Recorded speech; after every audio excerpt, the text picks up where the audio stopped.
If you pay property taxes in your home or business, this show is for you. It's the Property Tax Show with Brad Hayes, Chicagoland's property tax expert on AM 560. The Answer. If you just joined us, you're listening to the Property Tax Show. I'm Brad Hayes, and I'm speaking with State Representative candidate Jack Charlier for District 15. Jack, Illinois has the second highest property taxes in the nation. Chicago just had its highest property tax increase in its history. When you're out meeting with the folks of District 15, what are you hearing from them? Are they concerned about this? Property taxes is a top issue. In fact, all fiscal issues right now, the state of Illinois, the state of the city, if they're in Chicago, school districts when I'm in the suburbs, right, where they have much more kind of focus on the school district. Property taxes is a huge issue. We have an over-reliance on property taxes in Illinois, as you said, the second highest in the nation. That has to stop because it's killing us. For our seniors who are on fixed income, for our young families and workers who are just starting out at an early age, the property taxes are not the way to go. We have to move away from this over-reliance on property taxes. And I talk very openly about this, Brad. The way to move away from that so obviously that means a reduction in property taxes and shifting that up to the state and let the state handle the collection of it through an income tax mechanism. I support a progressive income tax for Illinois and let that be the way instead of property taxes. Property taxes are unfair to people on fixed incomes. That means retired, people who are poor, and they're also unfair to everybody else in general because they just grow and grow and grow, and it's a huge chunk of money. We need to get away from this over-reliance on property taxes.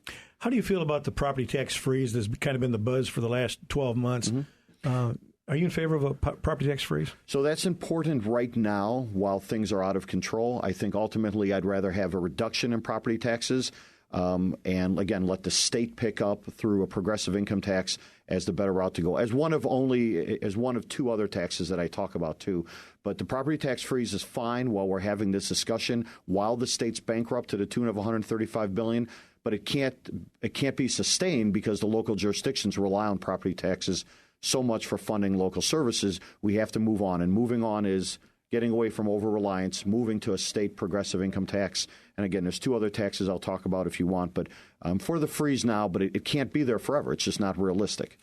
You brought up the seniors. The property tax senior freeze exemption has been, the income cap has been at $55,000 and not been increased since 2008. Today's numbers, that would be well over $65,000 almost.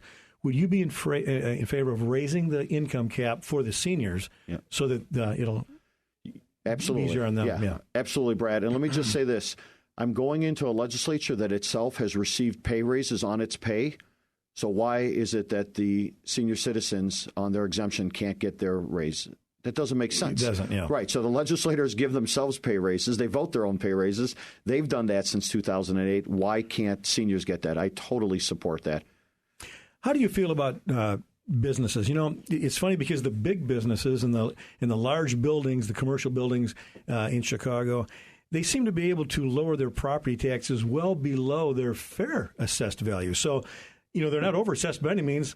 Somebody has helped them really reduce it, and that means when they reduce it, the residential property taxes have to make up for it. And then on the other hand, you have the industries, you know, the manufacturing plants and so forth. When they get such high property taxes, they can't compete. Yeah. So where's the blend? Where's the mix? Yeah. So let me say this, and it's a great point, Brad. I talk about three things, right? I'm in private sector, business, nonprofit. I talk about three things businesses want. They want a great workforce, and we do have that in Illinois, what I call a value-add workforce. They want a stable political environment so they can make decisions about the future, about how to invest and grow and what they're going to do. And third thing they want is low property taxes. I go back to what I just said. We need to get off this over-reliance for everybody on property taxes and move it to a state income tax, both for corporations and for individuals, and a progressive income tax for individuals and for corporations. We need to put the corporate income tax back to 7% and probably a little higher to do that. It is inappropriate that businesses then are able to lower their tax value to a point, large corporations to a point where they're not paying what anybody would look at as their fair share. When I've got seniors in Niles and Morton Grove and Glenview and Edgebrook and Mayfair who aren't able to do that. That's completely and totally inappropriate. And remember, I'm in the private sector. I'm not an anti-corporation guy, not at all. But you have to pay your fair share, and that's why, again, reduce the property taxes, and businesses want that too, Brad. They want taxes that are working for them, so they will build plants here and stay here. That's much better than other things. You have said we must not punish the workers who did their jobs while the politicians failed at theirs. How have politicians failed at doing their jobs? Mm-hmm.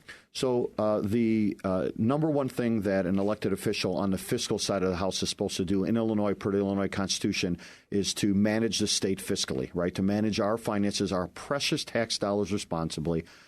My opponent and many others across the state of both parties, I call it like it is, have bankrupted Illinois to the tune of $135 billion. They have failed. And the effect on all of us is two things. Number one, each one of us is going to be saddled with $43,000 in additional taxes as a result of that $135 billion.